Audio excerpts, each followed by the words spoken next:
Hello. Hello. Hello there. Oh, some of you have already figured out how to use chat relay. That's fantastic. We're going to remind you multiple times how to use Chat Relay, but it seems like some people have been here before. Yes. Um, it's Dr. Let's just start by explaining how the chat relay works. Oh yeah, a lot of people have figured it out. If you want your message to appear here, you can use the Zoom chat and send a direct message to chat relay, which is one of the co-hosts. Do not send it to me or Leo. We can't actually read them. So that will not end well because we will not see your message. But yeah, send a direct message to chat relay and then it will appear right here in the chat, right here. Yes, it is just like Twitch and that stuff. Yeah. So and we would like to introduce the Math Kangaroo representative today, Dr. Van Coroliva, who is the Connecticut State Director. I mean, that's like one of the 50 states, so like, she's pretty high up there. Yep. Dr. Coroliva, would you like to share some words with us? Hi everyone and happy 2026. Today is the first Sunday of the new year and school hasn't even resumed yet and we are already gathering together to solve math kangaroo problems. So I think that's pretty awesome. I hope you join millions of students worldwide for the competition in March. Registration is still open until February 1st. And now, apart from this traditional individual competition, I'm excited to announce that Math Kangaroo, we also have a team competition. In fact, in November 2025, we have the pilot team competition, and it was a big success. There were 500 teams from all across the grades. Each team consists of 2 to 4 students. The students and the coaches love it. So find a friend or two, form a study group, practice regularly, have each other grow, and come back to us in the fall for the team competition. I'm so glad you joined the live show session today. I think that studying math sometimes may feel lonely and difficult, but don't give up. You can ask for help from friends, from parents, teachers, read books and other resources that help you understand the concepts and practice regularly. And I think it's very important to find a community of like-minded people like LiveSolve because studying together makes it more fun and keeps you motivated. And I also believe that solving creative math problems like the ones you find in Math Kangaroo will really help you enhance your problem solving skills. So thank you, LiveSolve again, and happy studying. Yes. Thank you, Director Koroleva. And another person I'd like to introduce is my co teacher today, Joe. And okay, so Joe is a junior from Maryland and has been doing competitive math since elementary school. He's qualified for Amy 3 times and enjoys competing in both math and physics Olympiads. He is also the tournament chair for his Mu Alpha Theta chapter and the captain of the school math team. Outside of this, he enjoys varsity tennis, playing the cello, building fun contraptions, and engaging in turn based strategy games. Give a warm welcome to Joe. Hello, everyone. Um, I am also pleased to introduce my fellow co-host, Leo Ellison. Leo is a high school junior in Seattle, and he does AMC yearly and achieved DHR in seventh grade, and he has qualified for Amy since ninth grade. He got second at his local UW Math Hour Olympiad twice. And besides math, he plays on his high school's frisbee team and coaches the middle school team. He is also the captain of his school's quiz bowl team and specializes in history questions. He enjoys biking Seattle streets and paths, as well as folding modular origami. So a warm welcome to Leo as well. Yes. And with that, I think we can get to what you've all been waiting for. Right? The math kangaroo problems. All right. What do you say we get started, Leo? Let's do it. And I can read out the first question. Okay. Emily wants to enter a number into each cell of the triangular table right here. The sum of the numbers in any 2 cells with a common edge must be the same. She has already entered 2 numbers. What is the sum of all the numbers in the table? Well, we're not starting with all that much information here. And so, I think, in general, for these problems, where you need to find something that you don't necessarily already know, it helps to set a variable. What do you think, Leo? I think we should set up x. X is a great variable. Okay, where should we put x? We could put it like, we could put it here. I think this makes sense. It's pretty near the action, near the other numbers. That would make it valuable for this problem. What do you think? Yeah, I think it's a good place to put it so we can get some useful information out of it. Let's see. Now that we have x, we can get some other information out of it. We see that it says 2 cells with a common edge must have the same sum. So, let's see. These two add up to x plus 3. But there's more than one grouping of these 2 edges. We could also group these 2 edges. Right. And so, with that information, what do you all think should be in this box that I've marked with a question mark? Yeah, put your ideas into the chat. Yeah. Okay, I'm seeing some 3s, and that's what I was thinking also. Because the sum of any two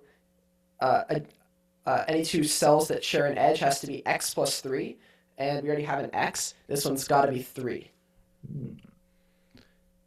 Oops. So the sum, I can write that as x plus 3. Or maybe we can do even better than that, actually. Maybe we can figure out what the sum is right now. What do you think, Joe? Yeah. I mean, there's other edges to look at. And one very appealing edge seems to be the one right in the bottom left corner. We have a 2, and we have a 3. What do you think that implies, Leo? Well, it means that the sum of any 2 adjacent cells has to be 5, because 2 plus 3 equals 5. So now that we've got the sum equals 5, we can fill in the rest of this table pretty easily. So this x here, it's got to be 2, because it shares an edge with a 3. And how about this cell I've got at the top of this triangle, right up here? What does that have to be? Yeah. Put your ideas in the chat. What do you think should be in this cell at the top? I'm seeing a lot of 2s. Okay, fantastic. Yes, that should be a 2 as well. Yeah. Actually, anything adjacent to a 3 has to be a 2. Yeah. We can fill out. And because we know anything adjacent to a 3 must be a 2, we also know that anything adjacent to a 2 also must be a 3. So we can actually use this information to fill out even more boxes. Or triangles, I suppose, in this case. Triangular boxes. Yes. So now that we have all of these filled out, all that's left is to add them. So let's see, let's count them. 1, 2, 3, 4, 5, 6. We have 6 triangles with 2 in them, times 2. And then we have 1, 2, 3, 3 triangles and 3 with them. So what do you all in the chat think that the answer should be? All right, I'm seeing 21. Right, because 6 times 2 is 12, 3 times 3 is 9. Together it's 21, so our answer should be answer choice C, 21. All right, should we take a look at the answer? Yeah. I think it's a good time to look at the answer. Let's see. Ooh. Here it is. Okay, we got it correct. All right. Excellent job, everyone in the chat. Doing well so far. Oh, yeah. Let's move on to the next problem. I can do the honors of reading it this time. Thanks. The faces of a cube are painted black, white, or gray, so that opposite faces are of a different color. Which of the following is not a possible net of the cube? Oh, this is an interesting question. Where do you think we should start with this, Leo? Well, first a little disclaimer. On my screen it's showing up, the black is showing up as bluish, and on Joe's I think the black will show up as transparent. Oh, but yeah. The most important part is that opposite faces are not the same color. I think Yes. we should. I think we should look for any. I think we should just be looking for nets that have opposite faces that are the same color, and then we know that's got to be it, right? Yeah. Hmm. Let's see. Let's start with which one do you think we should start with, Leo? I guess A. A is a good place to start always. All right. So let's see. A net is when we fold this shape, we can make a cube. A net is an unfolded cube. So when we try to fold this one, let me like draw a cube right here so I can better represent where the faces are. Okay, so dotted lines are the ones in the background. So let's put this face, it doesn't really matter where we put it because it's all about the relative position. Let's put the black one on top. And we know that next to it, we have a white face. And we know that next to the white face, we have two gray faces. But where should we put these gray faces, Leo? It seems like we need to think a bit more to construct this cube. Hmm. Well, what I thought of is we can kind of already, just by looking at the net, even though we don't know exactly how it's going to be oriented, we can see which ones are going to be opposite each other. So I've drawn, I've drawn this cell, the one I have in yellow right now, has outline in blue, and same with this one right here. Because if you imagine you're like an ant walking on a cube, and you're on the bottom side, and you walk forward, and then you walk up the side of it, and then you walk like you've gotten to the other side. That's the only way you can get to the other side by going all the way through a whole face. So in that way, we can see that these blue ones have to be opposite each other, and the same thing were these purple ones. And the other two remaining ones, which I'll put in green, are also going to be opposite each other. And then we can check whether this one is going to be a problem.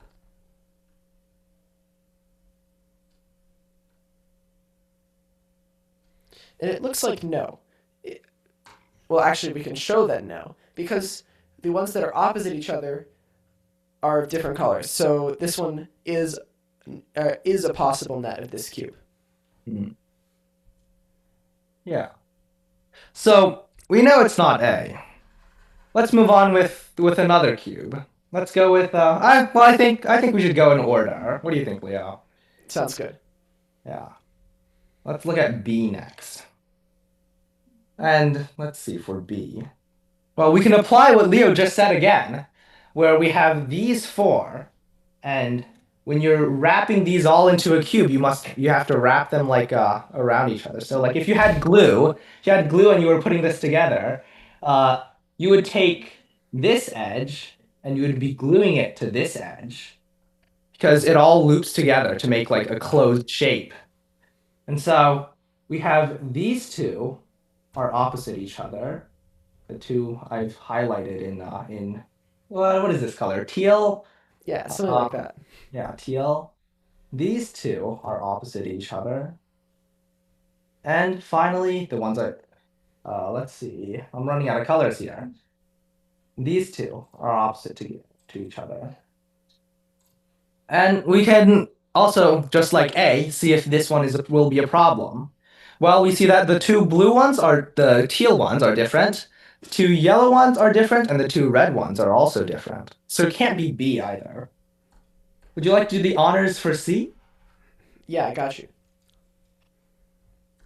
So this one that I'm going to highlight, or that I'm going to box in blue, and this other one are opposite. So far, so good. We've got some more in purple. Also, so far, so good. And some more that I'm going to put in this like light green color. And those are also okay. So it's not going to be C either. And can you do D? Yeah, I would be delighted to. So we're going to use this exact same algorithm, the same pattern. You know, pattern recognition is really an important skill in competition math, you know? Speaking from personal experience, like if you can see a pattern, like it's like you're almost there. Like patterns are very important, you know? That's one of the things the human brain is best at, recognizing patterns.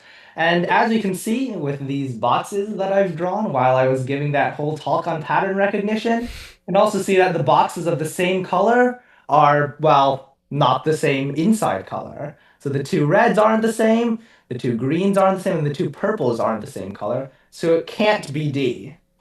All right. I mean, Yeah, we've eliminated all the options, so we know yeah. it must be E, but I think we should still go through with our method to see how it works.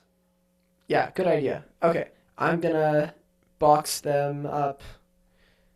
Okay, these blue ones I don't have a problem. Let's look at the top and bottom one though. I see some black squares on the top and the bottom. Let's look at those. It looks like the ones I've boxed in green actually do have a problem because they are the same color and they are opposite each other. So that means the answer has to be E, right? Yeah, that seems about right. And the chat has been like, yeah, I've seen the chat. The chat has been saying E this entire time, and you know what? I think I agree with them. What do you think, Leo? Yeah, I think they're ready to see the answer. Yeah. And the moment of truth, it's E. Yeah. Okay.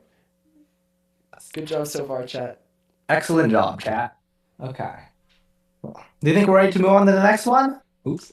Yes, I think we are. Oh wow, this one's a long question.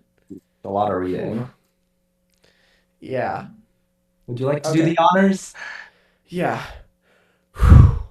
Four ladybugs sit on different cells of a 4x4 grid. One of them is sleeping and does not move. Each time you whistle, the other three ladybugs move to a free neighboring cell.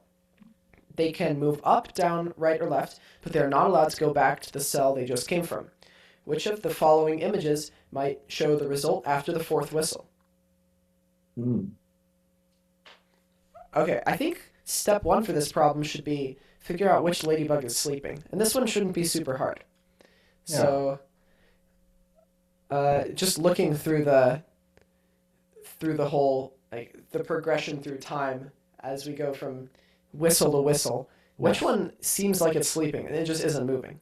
I've labeled these ladybugs A, B, C, and D, so you guys can put in the chat which ladybug you think isn't moving. Yeah. I'm not sure if you guys can see it super clearly, but this one is A, this one is B, this one is C, and this one is D. All right, chat's paying attention. They said the answer is C.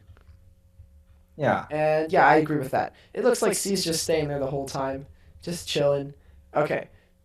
C is sleeping. Yeah.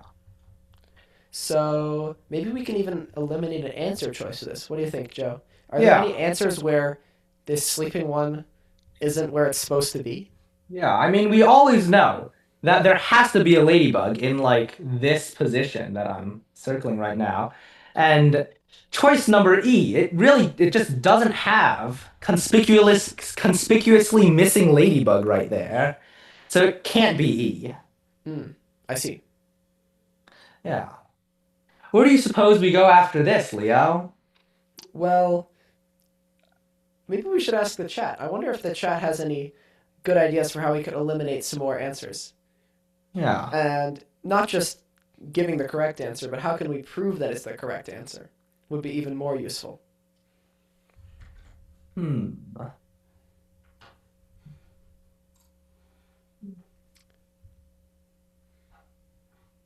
Any thoughts? Any thoughts? Hmm. Well, let's think of another way we can eliminate one.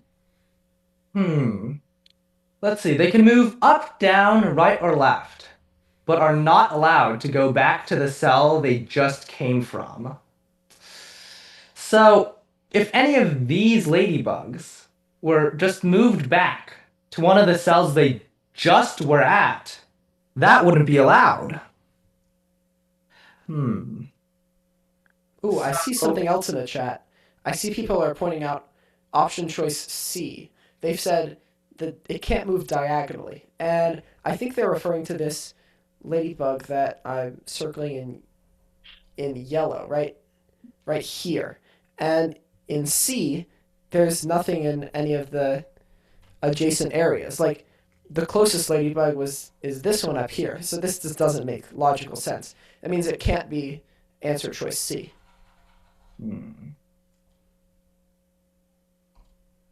I bet there's some other ways we can eliminate like this. And how about D? For answer choice D, we got this like purple one down here, but I don't think any of the ladybugs in area D could look like this. What do you think? Or this one couldn't have gone to any of the places that we can see in D. Like, they're all too far away. Oh, yes. Because all these spaces are empty. And so that must mean that this ladybug just disappeared, and, it clearly can't be that. Right, yeah. Yeah. And now we are just left with A and B. These seem like a tough one to eliminate.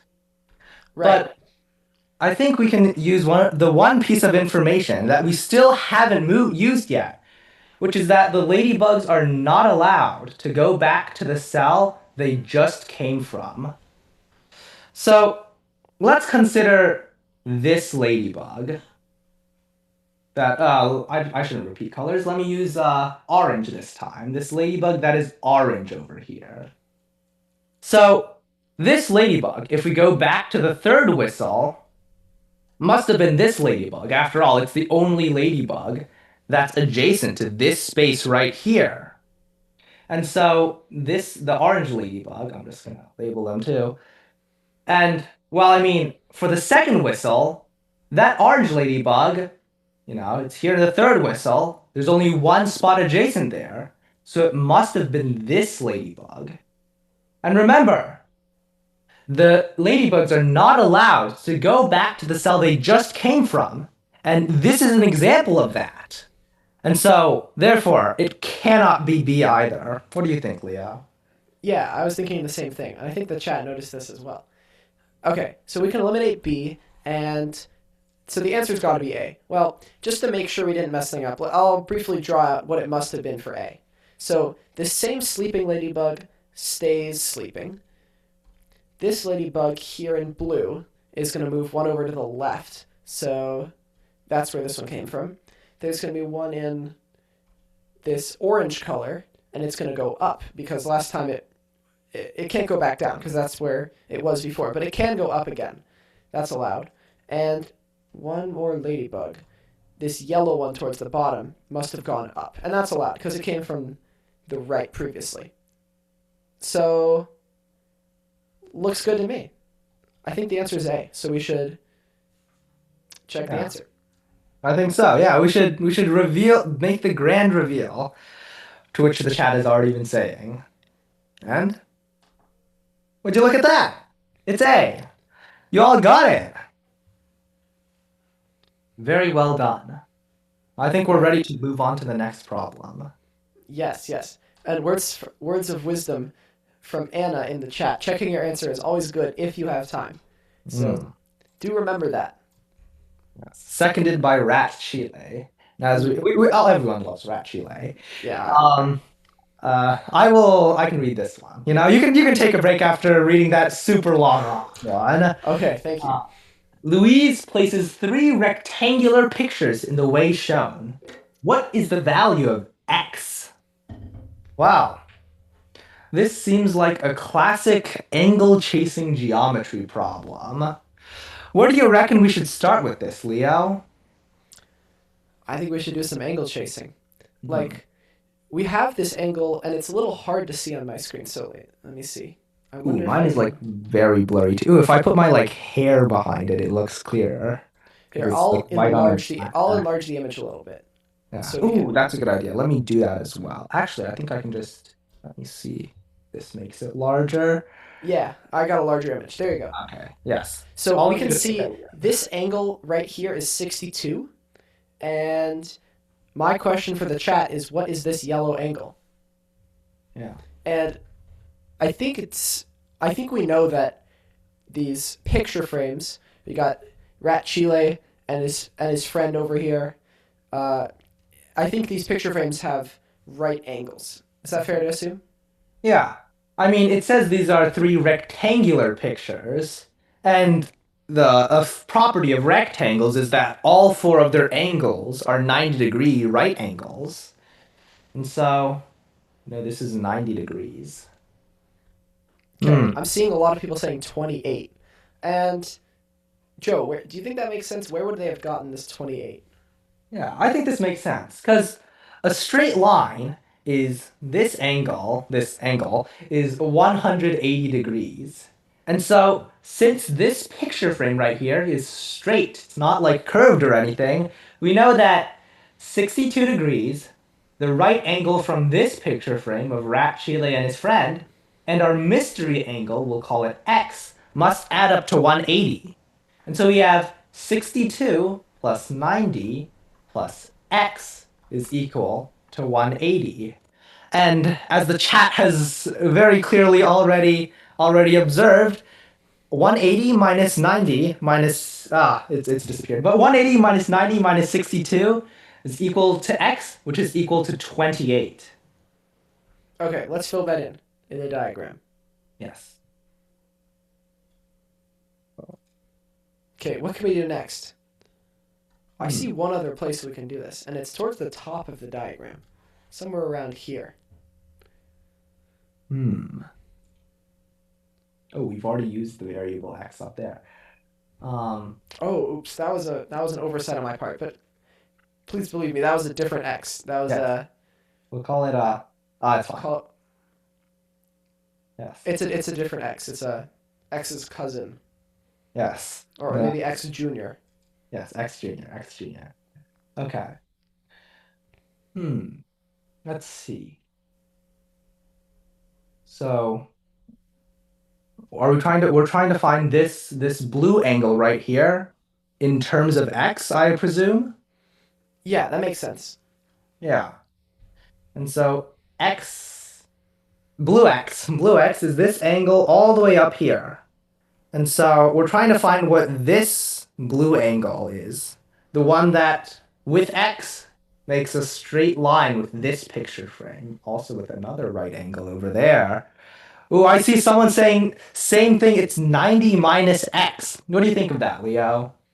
I like this reasoning because, and I'll write out an equation, of course. 180 equals x plus 90 plus, and then I'll have to come up with another variable name. Say it's y, just for simplicity. We have this equation, and rearranging would give y equals 90 minus x. So 90 minus x makes sense. Wow. I remember an important theorem from geometry, which is that the internal angles of a quadrilateral have to add up to 360, because you can always divide a quadrilateral into two triangles, and we know that the angles of a triangle must always add up to 180. So let me get a new color so I'm not repeating colors. Let's see. We have this quadrilateral over here. We have a 28, a 42, and a 90 minus x. And also this angle over here that I've labeled in purple. I should not be labeling so many things in purple, actually. Let me label it in green instead. Ooh, yes, new color. Now this is why they pay me the big bucks, I just have so many colors. So, what do all of you think this green angle should be? Yeah. It might be helpful to remember that a full turn is 360 degrees. And of course, this is the right angle. This green angle I've labeled right here, which, yes. Seeing some good ideas. I'm seeing a lot of people saying 270. And yeah, that makes sense because it's 360, which is all the degrees around a point, minus 90, because we have a right-angled picture frame with Rat Chile's ship on it. And so we've got 270. So now we have all the interior angles of this quadrilateral, and we know what they add up to. So now I think we can figure out what x is, right? Yeah, Let's that add sounds them like up. a solid plan. Okay, 28 plus 42 plus 270 plus 90 minus x equals 360. Okay, and let's solve. So we will now need to add up, we can add up 270 plus 90 and cancel that with 360 because they're the same. So, and I think we should move this x to the other side because we're like by adding x to both sides. So now you've just got x equals 28 plus 42. Yeah. And so 28 plus 42. Oh, I see someone's already said it in the chat. Oh, you guys are always ahead of us. You guys are smart. You guys are smart. You guys are ahead of the game. You already have x equals 70. Okay, let's see if that's an answer choice. If it's not, I think something went wrong. Oh, hey, it's right here. Yeah. Brilliant. It's answer choice B. Okay, should we look at the answer? I think we should. I have pretty high faith in the chat. I mean, they've been right like every time so far. Okay. All right, yeah, there it is. Okay, chat keeps up their perfect streak, and we can move on to the next problem. Okay, my voice has replenished, so I can read this one. You can rest your voice a little bit. Okay. Julia wants to fill in each box with a different prime number less than 20 so that the value of a is an integer. What is the maximum value of a? Well, I mean, if we want the biggest value of a, we want all these values up here to be... Ooh, let me just see if I can draw this arrow better. We want all the values up here to be big, and this value down here, we want it to be small. So let's list... I mean, there aren't that many prime numbers less than 20. I think we can just list out most of them. Yeah, I see a good suggestion from the chat saying exactly that. Okay, so we've got 2, one of the favorites, one of the goats, you might even say. Classics. 3, 5, 7, okay, 11, 13, 17, 19. Boom. Okay, and then how many boxes are there? I mean, we've got, let's see, 1, 2, 3, 4, 5, 6, 7, 8. Okay. Yeah. 8 boxes and 8 numbers. Okay, so we're going to be using all of our numbers. Well, my first instinct is to see, well, I mean, we want the smallest possible number in the denominator, and out of all these numbers, 2 is the smallest one. So it would be great if we could put 2 in this small box, but I think there might be a problem with that. What do you think? Yeah. Well, I can already envision a problem without even calculating what it is. Because if we're adding up 7 odd numbers, we're going to get an odd number. And then dividing by 2 is not going to yield an integer. Yeah. So we know we can't put 2 on the bottom. And I wonder if we could put 3 on the bottom, because that's our next best option, isn't it? Yeah. And it's not like instantly eliminated like 2 is, so I think we can go through with that. Sure, Yeah. let's give it a try. And, well, I mean, we have 7 numbers left out of these 8 primes, and all 7 of them have to go up here. So let's try adding all of these other ones and see what it adds up to. 2 plus 5 plus 7 plus 11, 13, 17, 19. Well, I think we just have to go through and do the legwork in adding this. Now, a nice little trick that I sometimes use when adding is to just add pairs of numbers that add up very nicely. For example, 7 plus 13 That adds up to 20. And so this makes life easier instead of adding them up one by one, because then you have to carry stuff over and all that. Sometimes it gets, unnecessarily complicated. We know 7 plus 13 is 20, 11 plus 19 is 30. And so we can simplify this to 2 plus 5 plus 20 plus 17 plus 30. And while we can combine these, this makes 7. And we have, and 20 and 30, they just make 50. So we're adding up very nice numbers. So this makes life easier. You don't have to spend so much time on like the carrying and the calculation and all that. It's a nice time save for all you speedrunning folks out there. So you have 7 plus 17 plus 50. 7 plus 17, that's 24. And 20 plus 30 is 50. And so our top number becomes 74. Ooh. Do you guys think 74 is divisible? Do you think we can get an integer out of that? We have 74 on the top and 3 on the bottom. I think the chat's already moved on without us, and they determined that this is not going to work for us. So maybe there's a more efficient way we can do this. Like, without summing up everything, or I guess rather the best way would be to sum up everything. Yeah. So we had 74, right? Mm-hmm. Yeah. And that was not including 3. So if we do include 3, the total sum will be 77.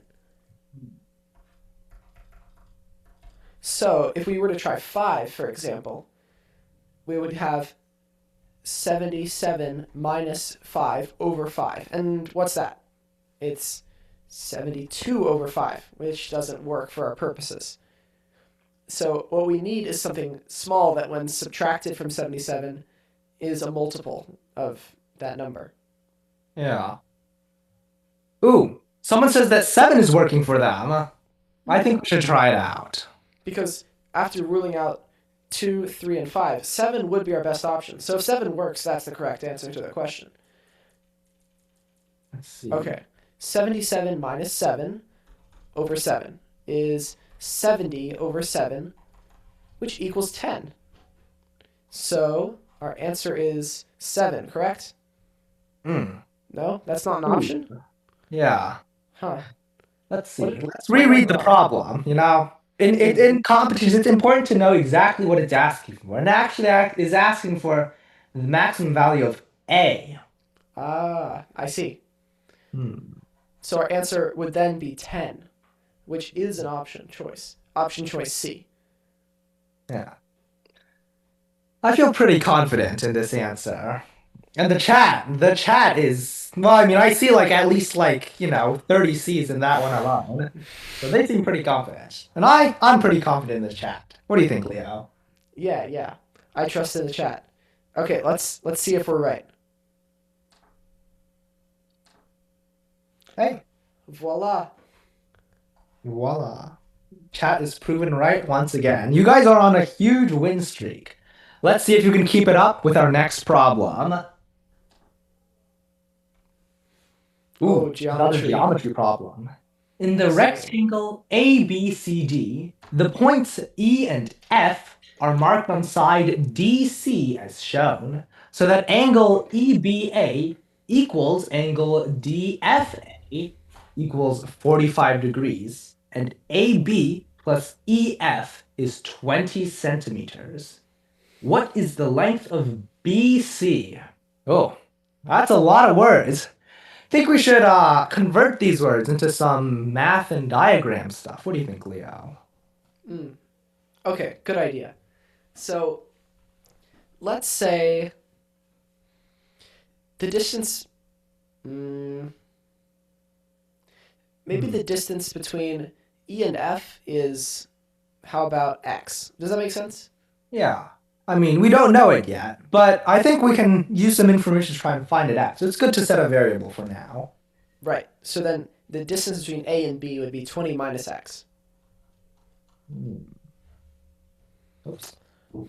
And I think now we've pretty much written down everything there is, except a lot of angles here are going to be 45 degrees. So this angle, this one, this one, this one. A lot of 45-degree angles. Hold your horses for a moment. It just says that DFA and EBA are 45 degrees. Oh, oops, I jumped the gun. DFA and EBA. Okay. Well, I think it would not be too much of a challenge to show that the other ones are. So we have DA and B is a right angle because it's in a rectangle, which means that FAB is 45 degrees. And similar thing for CBE. And then by matching interior, alternate interior, what are they called? I mean, we have this is a right angle too. So we know that, I can't point on your screen. This angle, this and this angle have to add up to 180. So that one also has to be 45.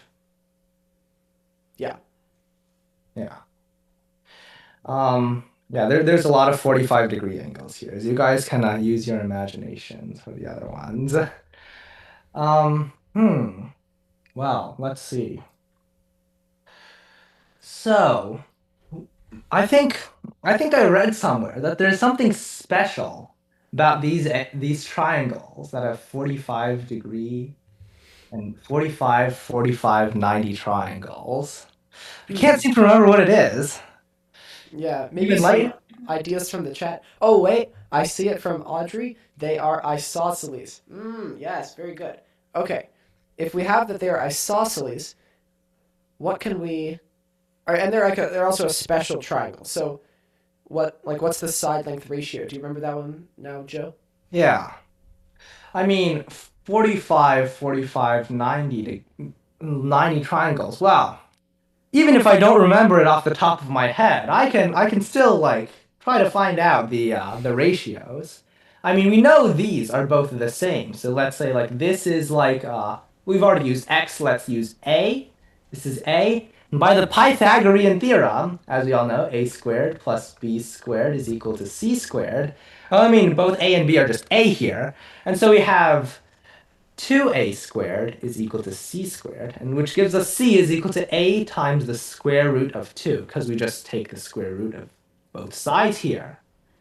And so that's our ratio here. I think we can fill out some information with this.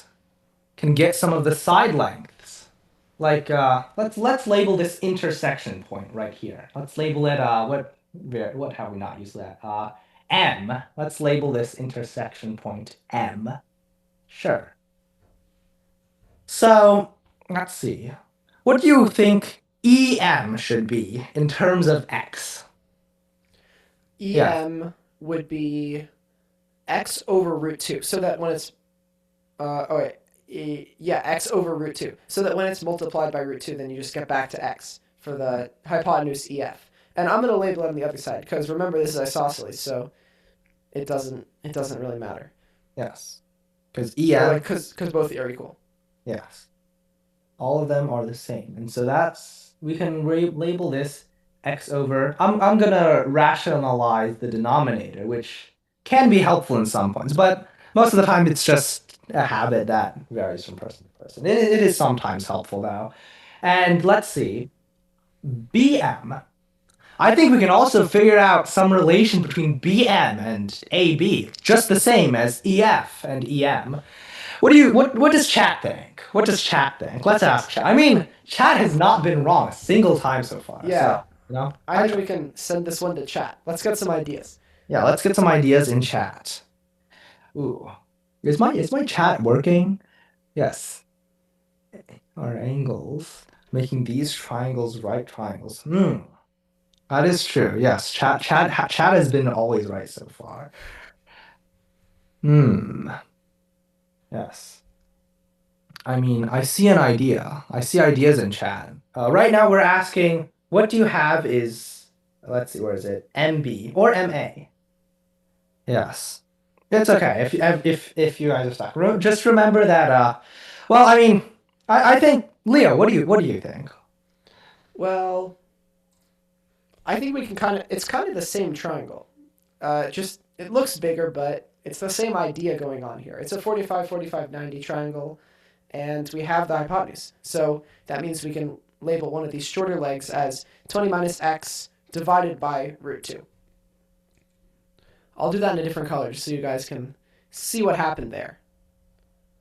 But it should be 20 minus x over root 2. And I guess I'll, just for you, Joe, I will rationalize the denominator. Thank you.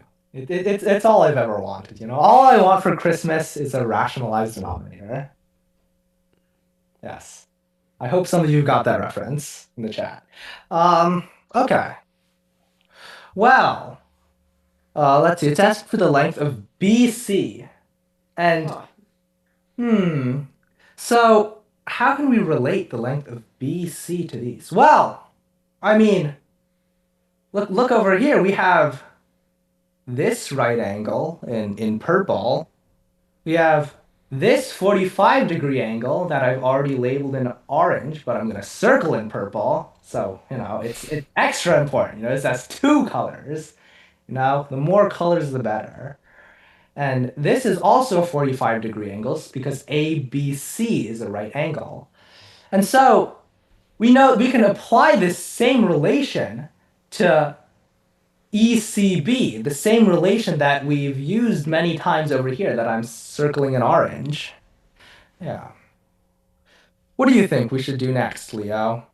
Oh yeah, this is a good idea. So we have the length EM, we have the length MB, so we have the length EB, and now we've just got another one of these 45, 45, 90 triangles with our leg as BC. Yeah. So let's start by simplifying the EM plus MB, because Okay. I think we want it to be one number before we do all this simplifying. Yeah. Right. So in chat, what do you think EB should be? Yeah. Put your ideas in the chat. What is the length EB? EB? And you're free to not rationalize your denominator, but Joe might be disappointed. Yes, I will be a little bit sad if you guys don't rationalize the denominator. It's a habit I have, you know. Old habits die hard. A lot of people say that, you know. And you know, rationalizing the denominator, it's often helpful. It's a decent habit to have. Yeah. So put your ideas in the chat. What do you think EB, length EB should be? Remember that EM is equal to x times root 2 over 2, or x over root 2. And MB is 20 minus x times root 2 over 2. Oh, I see a lot of people putting D in chat. Yeah. Yeah. But not a lot of distances from E to B. Yes. Let's see. Yeah, a lot of people are saying answer choice D. I think they're jumping a bit ahead of it. I see one from Gotham. Okay. I see 10 square root 2. And that's basically what I had. I actually had it in slightly different form. So if we have x over root 2, and I'm going to revert back to the non-rationalized version just for addition here.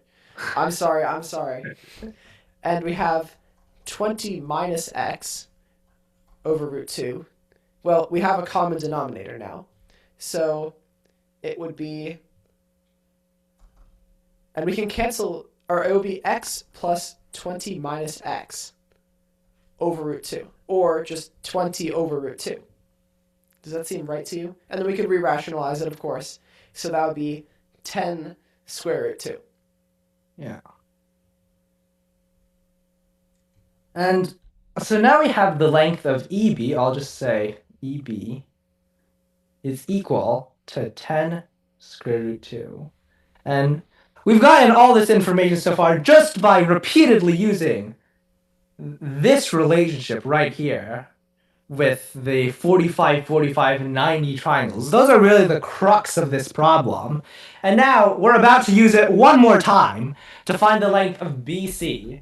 Because if EB is 10 times the square root of 2, then what should BC be?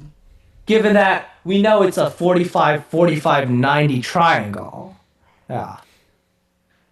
Yeah, I'm seeing a lot of D's in the chat, but I actually don't have my answer choices right here. So I'm gonna need some of you to put the answer, the number. Yes, I see Yuri has said 10, and I think that checks out. What do you think, Leo? Yeah, I'm seeing more and more tens in the chat. This is great. I also got 10, so I'm confident that the answer should be 10. And before we look at the answer, I'd like to say I think this is a pretty cool result because we have no idea what x is still. Like the problem never let us figure out what x is. I think it's impossible to know what x is. It doesn't matter though, right? Because we just needed to figure out BC to solve the problem, and I don't think x. I think the distance, like how far up from this point, it doesn't matter. All that matters is that like the sum of a and b and e and f is 20. So therefore we have BC equals 10. Yeah. Well said, Leo. Well said. Yeah, because in competition math, sometimes you can find the answer without knowing every single little detail of the problem, and that's an important detail. That's an important detail of competition math. It's something good to remember. Yeah. So yeah, let's. I think it should be answer D. I mean, I trust the chat and I trust the math we've done. Yes, fingers crossed. Let's take a look. Hey! Hey! Oh, I can't. Like, my pen doesn't go into your screen, unfortunately. But we both have D, 10 centimeters. Yes, all I want for Christmas is rationalized denominators. Doesn't have the same ring to it as Christmas, unfortunately. Let's move on to the next problem. Yeah. Chat is. Okay. Oh, and I quite like this problem. Okay. I think it's my turn to read. Is that right? I don't remember clearly, but you can have the honors this time. You can have the honors this time. Okay. Peter drew a quarter circle with center at each corner of a flag with dimensions 12 centimeters by 9 centimeters and colored the region formed as shown. What is the length indicated by the question mark? And that's towards the bottom. I'm now going to enlarge this on my screen so you guys can see it a little better. I think I will do the same. Let's see. Okay, there's a perfect opening here for my head to sit in with the problem and the answer choices. This is great. Let's see. Wow. Okay. Any ideas from the chat for where to start? There's a lot of places we could start and still get the correct answer here. And yes. Someone is saying, curvy things. Yeah, curves make some problems harder because the lines are no longer straight. Yes, but I think it makes this problem easier. Yeah. Yeah. Ideas on how to start off with this problem in the chat. I'm seeing start with the 9 radius. Could you put the radius of the biggest circle as x? Ooh, okay. Now, that's a good idea. So, yeah, let's make the radius of this large circle x. And so this circle this quarter of a circle right here, its radius will be x. This x right here. And notice that x is not equal to 9 because there's this little rat chile nibble in the bottom left. It doesn't go all the way down. The length of x is a little bit less than 9. Yeah. Well, I mean, there's an important property of circles that I seem to remember, which is that for a circle, all the points on the circle are an equal distance away from the center, which is the radius distance. So if I have a circle over here, and this is the center of the circle, it's actually a pretty good circle, one of the better circles I've drawn, but all these radiuses, or radii, I think is the technical term, all of these are the same length, which is a very useful property of circles. And so I think that gives us some more information on our graph. What do you think, Leo? Yeah, and I think I may have skipped ahead a little bit and already labeled it. But what Joe is trying to hint at is that from this center, the distance here all the way to here and here down to here is going to be the same. It's going to be this radius x. So we can label that's x, and we can label that this is x as well. Yeah. So then that begs the question, what is this length right here? And this one shouldn't be too hard to find. I'd like the chat to give us the answer to this one. Yeah. Yeah. What is the blue length labeled here? And preferably give us an answer in terms of x. Yeah. Oh, wow, an explosion of answers. Okay, so 12 minus x. That's what I was looking for. Because it's what you add to x to get 12. Yeah. And since we don't know what x is so far, our best bet is just to represent it in terms of x, you know? Get as much value as you can from the variable, you know?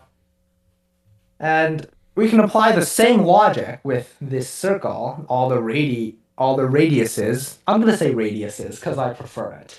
All the radiuses are the same length. So since we know this is a quarter circle, we know that this other blue length is also 12 minus x. Well, let's move around this rectangle and try to label all of these little lengths over here. All right, good idea. Let's say this one is in red. Oh, you can't see the red very well on here, but it's fine. I was you can thinking count red it. also. Yeah. Red. Okay. Let's see. Does the chat have any ideas on how we can find the red length right here? It's a bit clearer on Leo's screen. Look over there if you don't know which side I'm pointing to. Yeah. I think we'll also need to find this one, maybe in terms of x. Yeah. Now put your ideas in the chat. What is the red? Oh, you can't see my finger if I put it there. What is red? Ooh, I think I saw something in the chat, but it like scrolled away really fast. Oh, there it is again. Yes. 9 minus in parentheses 12 minus x. Yes, fantastic. Because the total length is 9, and if we want to get this red part, we subtract off the blue part, which is 12 minus x. So Yeah. 9 minus, in parentheses, 12 minus x, which some people have conveniently put as x plus 3. Wait. Oh, x plus minus 3. 3. I think it should be x minus 3. Yeah, I think it's x minus 3. The plus and minus keys are very close on the computer. It So must have been a typo. So I think so we should fill in x plus 3. Or x minus 3, I'm getting confused. x minus 3. Drawing typo. Yeah. The minus and plus look really similar. Yeah. So let's finish off our corners. We only got one corner left. Now it's like 4 corners. Yes. I think it's a board game, but I could be mistaken. It's also a place in the United States. Oh, yes. It's between like New Mexico and Colorado and Arizona and Utah. The other one. Yes. We're getting off topic. Sorry. Yes. Try to find the length of this little yellow rat chile bite right here. Yeah. You know, that's why it's yellow. It's because rat chile likes to eat cheese, and cheese is yellow. Rat chile. You might have seen rat chile in the chat a few times. You know, rat chile is a very prolific chatter. Yeah. But I'm seeing some other prolific chatters in here with 9 minus x yes. Brilliant. Yeah. Because the yellow and the green add up to 9. So since the green is equal to x, the yellow must be 9 minus x. Wow, this is a lot of information you have here. But how does it help us find this mystery length? How do you think we can use this information, Leo? Well, I bet the chat can help us figure out this one. We've got this bottom length, and we know it adds up to 12 totally. And we've got this question mark, and we've got these other 2 lengths that comprise the total of 12. So how can we figure out this question mark length? Yeah. Oh, wait, I saw someone put it in the chat. Like whoever put it in the chat, I'm sorry, I might have missed your name. But oh yeah, loads of other people are putting it in the chat too. But yes, we can find this mystery length because mystery plus the yellow plus the red is equal to 12. Which means that, let me just write the base version first, plus the mist. Ooh, I should change colors for every single one so I can be like a fancy schmancy pants. Hey, you could use purple for the bottom one. That's what I recommend. Ah, yes, that's a better idea. Yes. Yes. I'm being fancy right now with all these different colors. But yes, we have the yellow plus the purple plus the red is equal to 12. And so when we simplify this, hmm, what do you think we should do next, Leo? I think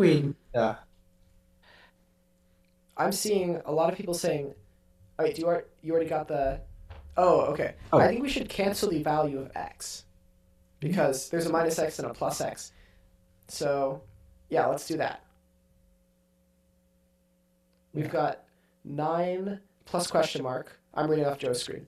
9 plus question mark minus 3 equals 12. And then we can also do calculate 9 minus 3, which equals 6. So we have 6 plus question mark equals 12. Now, we could keep doing algebra from here, but I think it's pretty easy to see, just from looking at this, that the question mark has to be 6. Hmm. Yeah. I think that makes sense.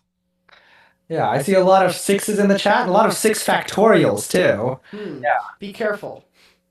6, yeah. We don't want, the answer will not be 720 right now. So we're definitely not looking for 720. That would be quite a surprise. Yes. Let's circle B. Yeah, and I think that's the answer. I mean, a lot of people are putting six in the chat. A lot of people I think were putting B earlier too. And chat is like absolutely goated. They were cooking this session, and I think they're about to cook again. Okay, let's see the answer. Again, it's 6. Okay, great work. Chat is on fire. Yes. Yes. Let's see. Um, ooh, I think it is. I think It it's is. time. Yes. I think we might be running a little overtime. So thank you to everyone who came today. I hope you all had fun. I hope you all enjoyed your huge win streak. Um, but yeah, we're very glad to have hosted this. This was a load of fun. I hope you all had fun too. Yeah. Any closing words, Leo? Uh, no. I guess thank you all for coming, and I had fun as well. Yeah. Okay, goodbye. Bye. Remember, math is cool.